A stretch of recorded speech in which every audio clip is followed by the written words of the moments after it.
saudara-saudara, mari berdoa. Saat ini ya Tuhan, kami sudah siap dengar suara kebenaran-Mu. Kuasa Roh Kudus, lingkupilah kami saat ini, sehingga benar-benar kami diberkati dalam kebenaran-Mu dan kami dimampukan melakukan firman Tuhan. Di dalam nama Tuhan Yesus, firman yang menghidupkan, kami berdoa. Amin. Saudara-saudara yang dikasihi Tuhan, pembacaan Alkitab sepanjang minggu berjalan ini dalam 2 Korintus pasal 4 ayat 1 sampai dengan ayatnya yang ke-15 dari perikop harta rohani dalam bejana tanah. Saudara-saudara yang dikasihi oleh Tuhan, sungguh bersyukur buat hari ini kesempatan yang Tuhan beri. Orang boleh ada menikmati anugerah Tuhan. Dan tentu kita tahu bersama bahwa semua orang Kristen, semua orang percaya adalah hamba-hamba Tuhan. Orang diperkenankan oleh Tuhan sebagai hamba-hambanya. Boleh ada menikmati persekutuan dengan Dia. Jangan kita berpikir atau kita berkata bahwa hamba Tuhan itu hanya orang-orang tertentu saja. Hanya orang-orang yang punya jabatan gerejawi. Tapi hamba Tuhan itu adalah orang semua, orang yang percaya kepadanya. Orang yang dipercayakan dengan jabatan-jabatan gerejawi itu hanya sementara. Misalnya untuk pendeta ada masa dia akan pensiun. Penatua, diaken ada masa. Usia yang tidak bisa lagi. Jadi kita dihentar di sini untuk tidak fokus pada pemahaman bahwa hamba Tuhan itu hanya dibatasi atau hanya untuk orang-orang tertentu saja. Semua orang percaya adalah hamba Tuhan. Saudara dan saya adalah hamba Tuhan. Tetapi memang suatu tanda awas, tanda waspada. Karena ada orang-orang tertentu yang dipercayakan, yang diberikan kesempatan untuk memimpin. Tadi dikatakan yang punya jabatan gerejawi, dipercayakan menyampaikan suara kebenaran, berdiri di mimbar, diberi kesempatan seluas-luasnya menyampaikan firman Tuhan. Ini suatu tanda awas. Semua kita harus menyampaikan Injil. Karena firman Tuhan katakan, kamu harus menjadi garam dan terang dunia kepada semua orang. Ada orang yang membatasi. untuk tugas pemberitaan firman cuma boleh pendeta, penatua, diaken.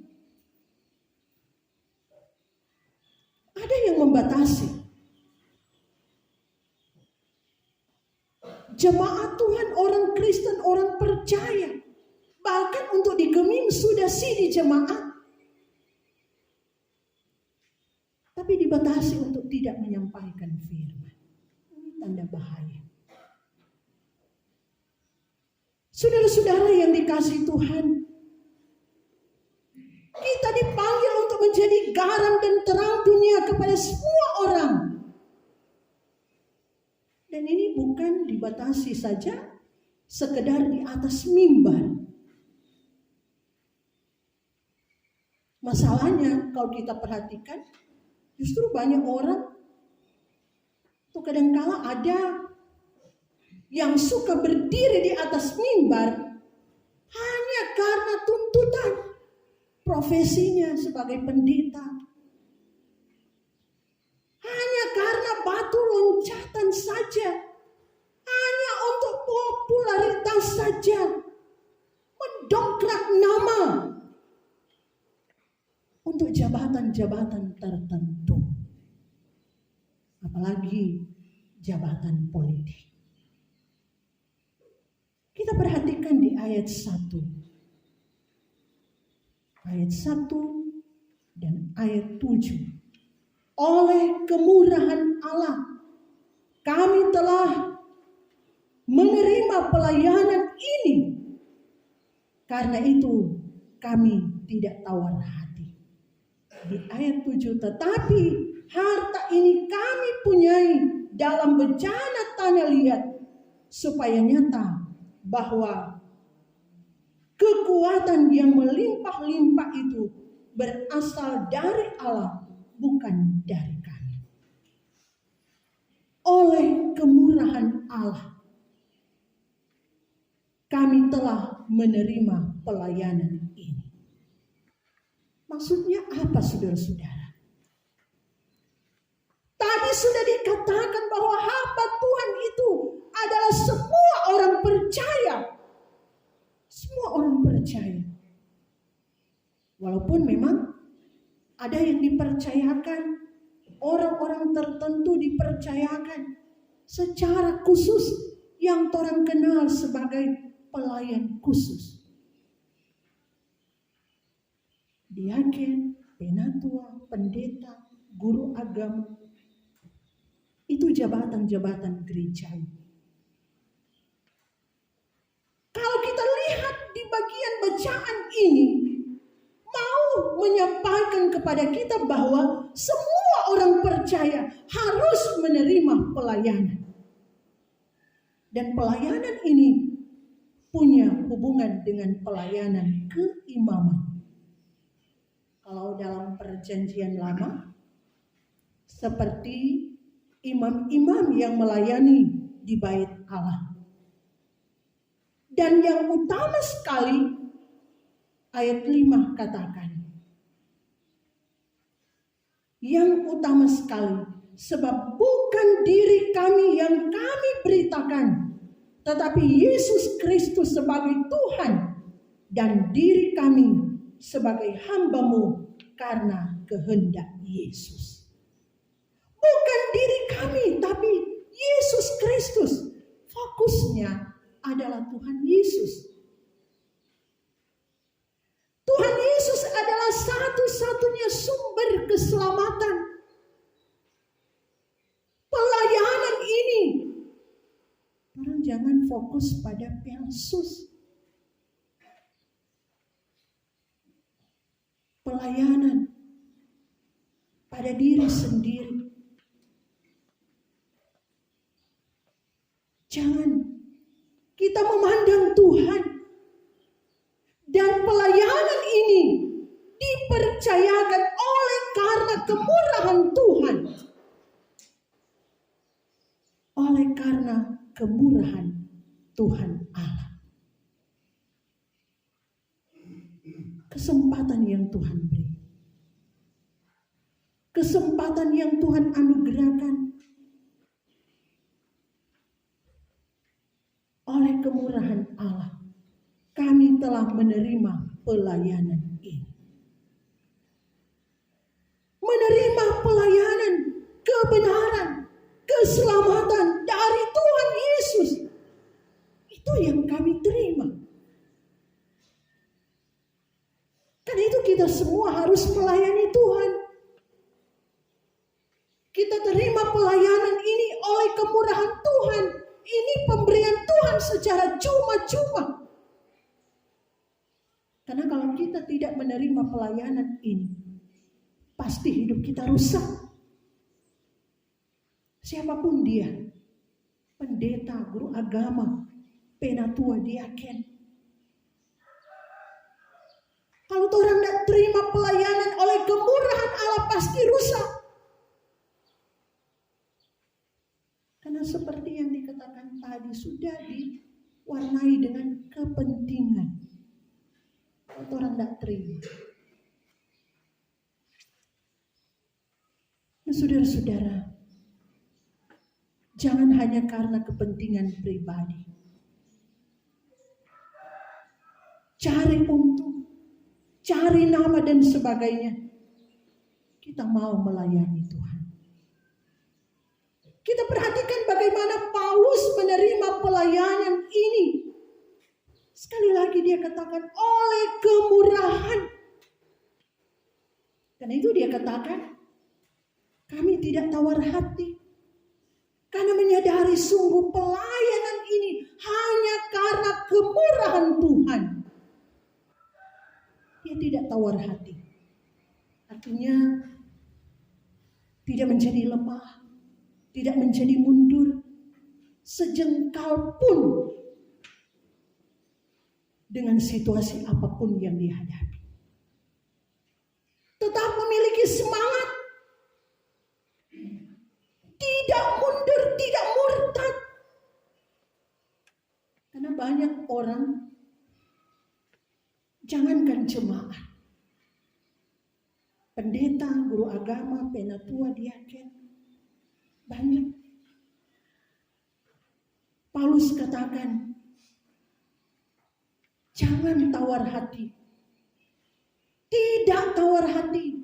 Banyak yang justru dengan berbagai macam hal dihadapkan dalam hidupnya, dia menjadi tawar hati. Dia mundur, melemah imannya, semangat untuk melayani Tuhan. Paulus dia tidak mundur. Karena apa? Dia tahu yang kasih pelayanan ini adalah Tuhan. Tuhan yang percayakan pelayanan ini dalam kehidupannya. Sehingga dia tidak mundur, dia tetap semangat. Semangatnya tidak pernah kendor. Saudara-saudara, banyak di antara kita orang percaya. Sekali lagi saya katakan, jangan kita fokus melihat pada jabatan gerejawi, tapi melihat kepada pribadi kita sebagai hamba Tuhan yang menerima pelayanan dari Tuhan. Banyak yang tidak semangat lagi dengan Tuhan, tidak lagi memiliki motivasi bahwa pelayanan ini adalah karena kemurahan Tuhan. Melayani Tuhan hanya karena terpaksa.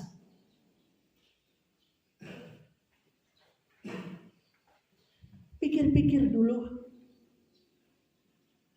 Kadangkala orang baku hitung, orang melayani Tuhan, baku hitung untung ruginya.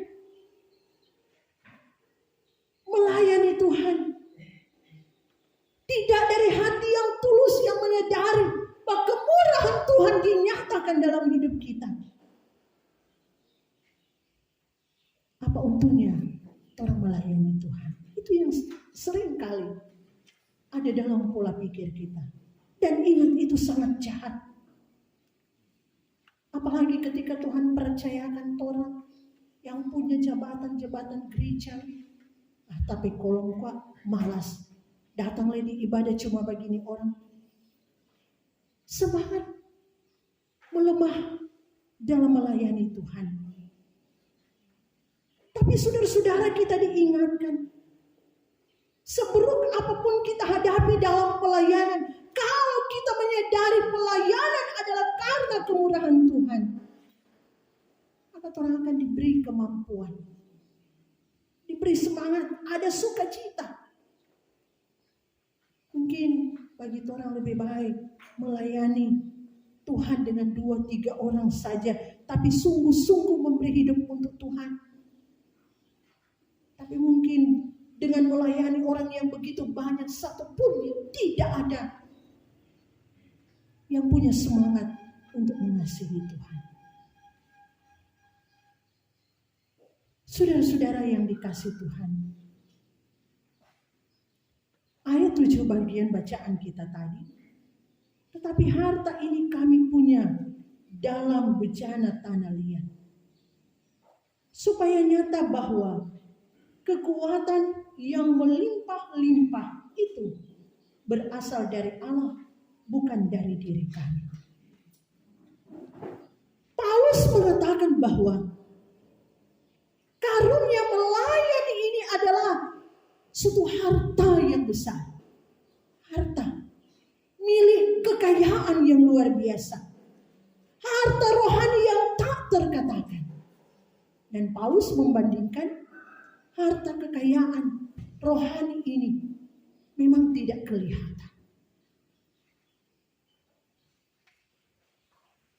Dia punya harta kekayaan, harta rohani. Hanya dia dengan Tuhan yang mengetahuinya. Walaupun orang yang memiliki harta rohani akan kentara dalam hidupnya. Harta rohani ini sifatnya kekal abadi. Dan Paulus membandingkan dengan bejana tanah liat yang hanya sementara saja, rapuh adanya. Ini menunjuk pada tubuh lahir, ya, tubuh jasmani. Hanya sementara. Di ayat 16 pasal 4, sebab itu kami tidak tawar hati, tetapi meskipun manusia lahiriah kami semakin merosot, namun manusia batinia kami dibaharui dari sehari ke sehari. Saudara-saudaraku yang dikasihi Tuhan, orang-orang yang mengejar tanah liat yang sifatnya lahiriah itu hanya sementara, hanya sesaat. Orang-orang yang mengejar tanah liat, mengejar kesenangan daging, kesenangan dunia, yang penting happy-happy, biar dosa maju-maju terus. Ingat, itu hanya sementara saja. Orang-orang yang mengejar tanah liat, kecantikan, kegantengan, orang berduit, punya jabatan, dan sebagainya, yang mengagung-agungkan tanah liat, tidak pernah puas dengan apa yang sudah Tuhan beri. Tidak pernah puas. So ada Tuhan kasih, mau cari yang lain lagi. So ada yang Tuhan beri, percayakan, masih belum puas lagi. Saudara-saudara yang dikasihi Tuhan, orang-orang seperti ini akan mengalami kebinasaan. Saudara-saudara, kalau orang perhatikan, kemungkinan besar hanya 99% manusia mengejar tanah liat, mengejar yang sementara, mengejar kenikmatan dunia, dan lupa bahwa manusia tanah liat lebih lama, lebih merosot sampai masuk ke liang kubur jadi api. Tapi Tetapi kalau kita melayani bersama Tuhan, kalau kita punya harta rohani, walaupun tubuh jasmani kita merosot sampai jadi debu sekalipun, kita ditinggalkan oleh orang yang kita sayangi, oleh orang yang kita kasihi. Kita disakiti ketika orang difitnah untuk sesuatu yang bukan kita lakukan, yang tidak pernah kita lakukan. Ketika orang mengalami tekanan hidup yang berat karena tidak dipandang, malah dianggap suatu hal yang kotor, yang menjijikkan. Kita punya harta rohani. Kita punya harta yang besar. Bahkan Paulus katakan di ayat 8 dan 9. Dalam segala hal kami ditindas, namun tidak terjepit. Kami habis akal, namun tidak putus asa. Kami dianiaya, namun tidak ditinggalkan sendirian. Kami dihempaskan, namun kami tidak binasa. Itu kata Paulus. Bahkan pengalaman-pengalaman hidup yang mungkin kita jumpai dalam kenyataan keseharian kita. Saudara-saudara, kita tidak akan merosot. Karena harta satu-satunya, harta terindah yang kita miliki, harta rohani yang kita punya adalah Yesus Kristus. Harta dunia tidak kekal. Hidup di dunia bagi yang memiliki harta rohani, apapun yang dia alami, apapun yang dia hadapi, dia punya Tuhan. Dia punya harta terindah, Yesus Kristus, jaminan hidupnya. Itu suatu kekuatan. Saudara-saudara,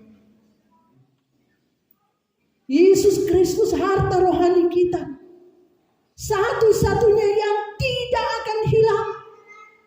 Dia kekal dan abadi. Dia selalu ada dalam segala situasi kehidupan kita. Orang harus bangga bahwa walaupun tubuh jasmani kita banyak mengalami hal-hal yang begitu berat. Walaupun tubuh jasmani kita hanya tanah liat saja, tetapi bersyukur Tuhan berkenan hadir dalam kehidupan kita. Kita bersyukur Dia ada dan hadir dalam kehidupan kita. Makanya semua pribadi kita, semua orang percaya, terima pelayanan Tuhan Yesus, terima kehadiran Yesus dalam hidup. Itu satu-satunya kekuatan, itu satu-satunya milik kita yang abadi. Kita harus punya Tuhan Yesus dalam hidup ini. Kita perhatikan ayat 2 sampai ayatnya yang ke-4. Menjadi hamba Tuhan, menjadi hamba yang menerima pelayanan Tuhan. Orang semua orang percaya, itu tidak mudah. Itu sangat berat. Kenapa? Karena kita harus hidup kudus. Memang tidak ada satupun orang yang kudus di dunia ini. Cuma Tuhan Yesus yang kudus. Tapi itu orang harus berusaha. Iman kita harus teguh. Rohani kita harus kuat. Ketika kita menerima pelayanan Tuhan, jangan rasa-rasa.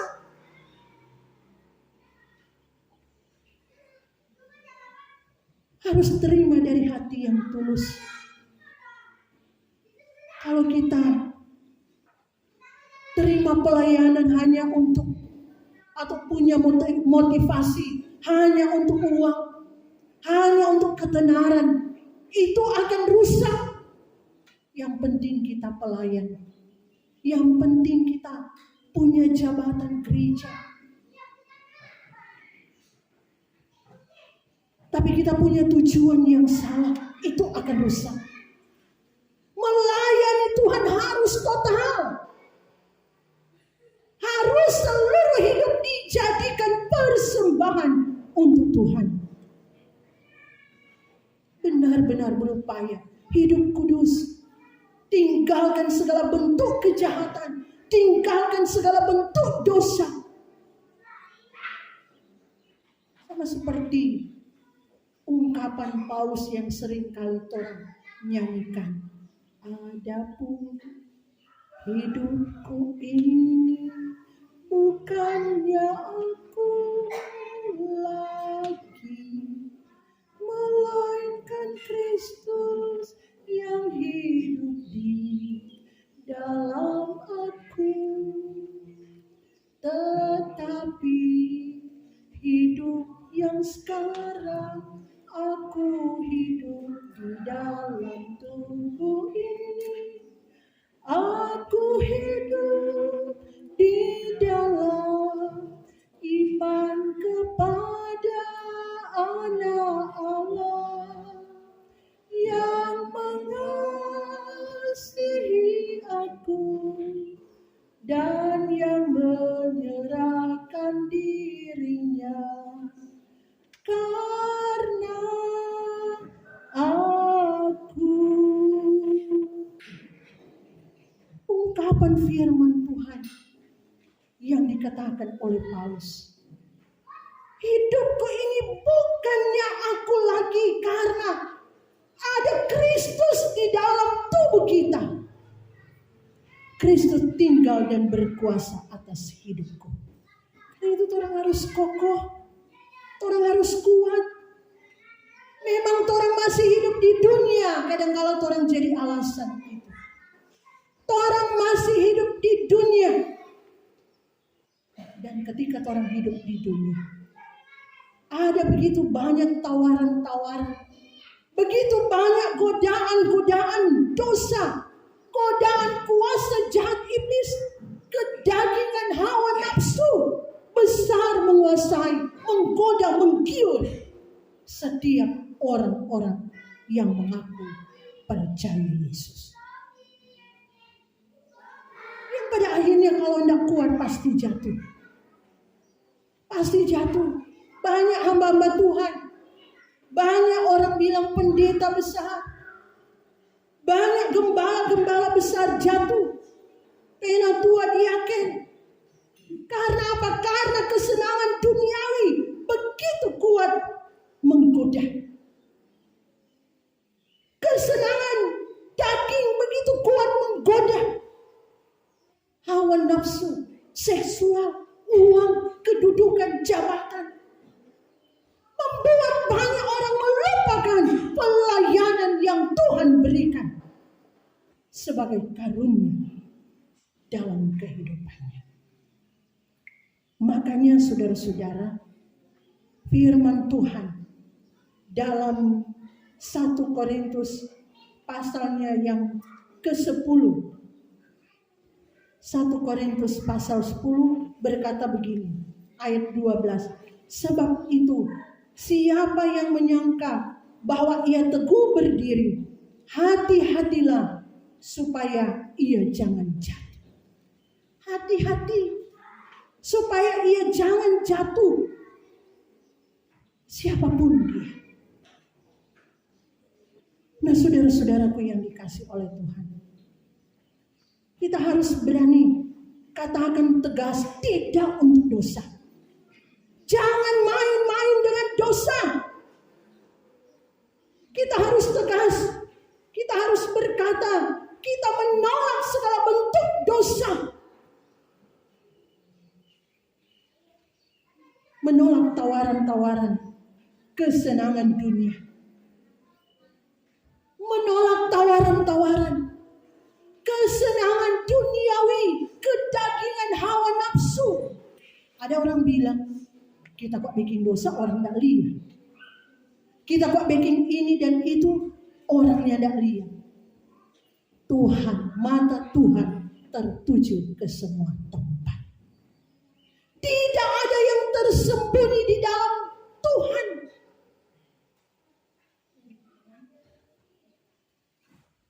Asik kok orang tidak lihat. Memang perbuatan tersembunyi itu sangat nikmat. Perbuatan kegelapan itu nikmat.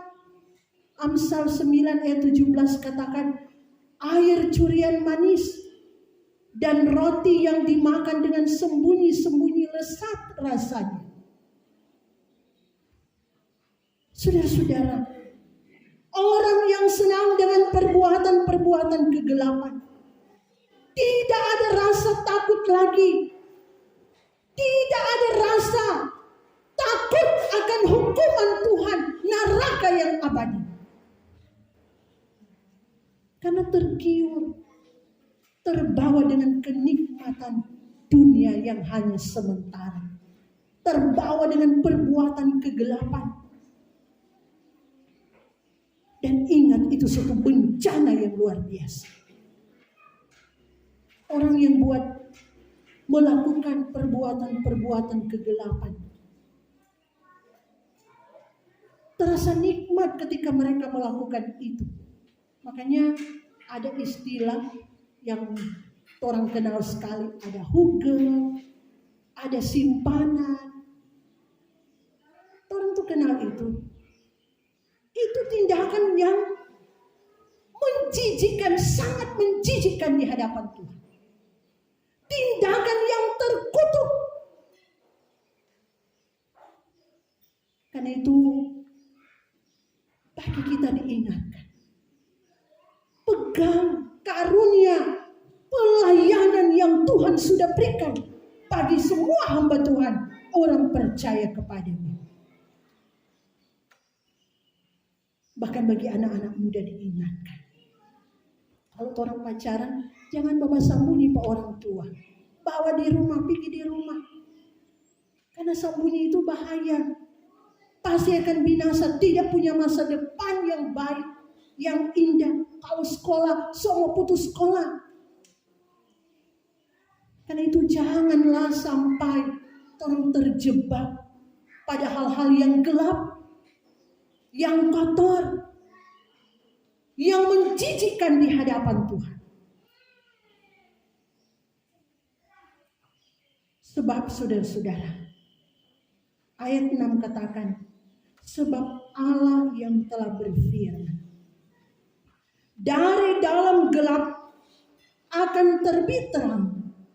Ia juga yang membuat terangnya bercahaya di dalam hati kita, supaya kita beroleh terang dari pengetahuan tentang kemuliaan Allah yang nampak pada wajah Kristus.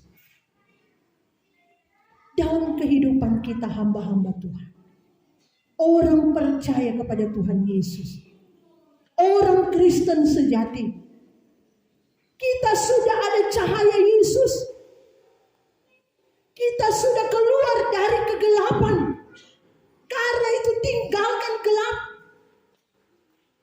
Firman Tuhan mengingatkan kita dengan tegas. Tinggalkan gelap dan berjalan dalam cahaya terang Tuhan. Lagu dulu, iringlah Tuhan dalam terang. Yang tua-tua Gaga Jesse nyanyi supaya anak-anak muda juga jadi. Iringlah Tuhan dalam terang.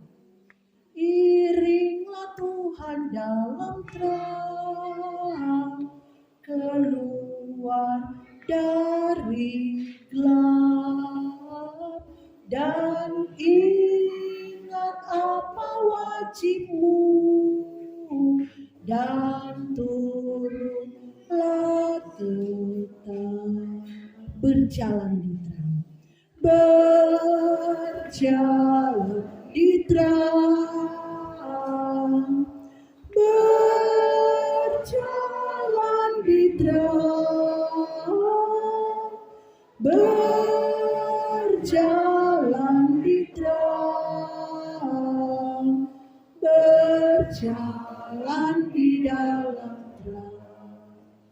kita sudah menerima terang Kristus. Kita dipanggil, mari berjalan dalam terang Tuhan. Berjalan dalam cahaya kemuliaan Tuhan. Orang yang suka bikin dosa, karena sembunyi-sembunyi, maka makin hari, setiap saat, setiap waktu bertambah-tambah dosanya. Dia berdusta di sini, dia berdusta lagi. Dia berdusta lagi kemudian. Itu orang yang berjalan dalam gelap. Tapi kita sudah berjalan dalam terang. Karena itu, orang harus ikut kehendak Tuhan. Jangan jadi licik, banyak akal buruk, banyak batowo, banyak berdusta, banyak orang menipu dalam berbagai hal. Nah, saudara-saudara, kita sudah sampaikan kebenaran. Tetapi kadang-kala tidak mau didengar. Kadang orang jadi bebal. Kadang-kala orang jadi tegar tengkuk, tidak memiliki hikmat lagi. Pikiran kita sudah menjadi buta. Soalnya tahu jalan. Orang buta, dia ini tahu jalan. Karena apa? Ada di gelap. Dan yang membuat orang kadang-kala jadi gelap, jadi buta. Sekali lagi karena kesenangan dunia. Karena itu saudara-saudara, orang semua yang ada dan hadir saat ini, selagi kita masih rindu dengan Yesus, orang masih rindu datang kepada Tuhan, terimalah cahaya Injil. Terimalah cahaya Injil. Terimalah terang Yesus di hatimu. Harta kita satu-satunya adalah Tuhan Yesus. Apapun keadaan, apapun situasi kita, harta satu-satunya dalam kehidupanku, saya katakan, bagiku Yesus saja. Tidak ada yang lain. Bagiku Yesus saja. Apapun itu, sekalipun kita berat, susah, meskipun saya susah, menderita dalam dunia, orang tetap bersama dengan Tuhan. Saya mau iring Yesus sampai selama-lamanya. Karena itu bagi kita jemaat, semua kita yang hadir, biar kita juga akan berani berkata, bagiku Yesus saja dalam hidup ini. Terpuji nama Tuhan.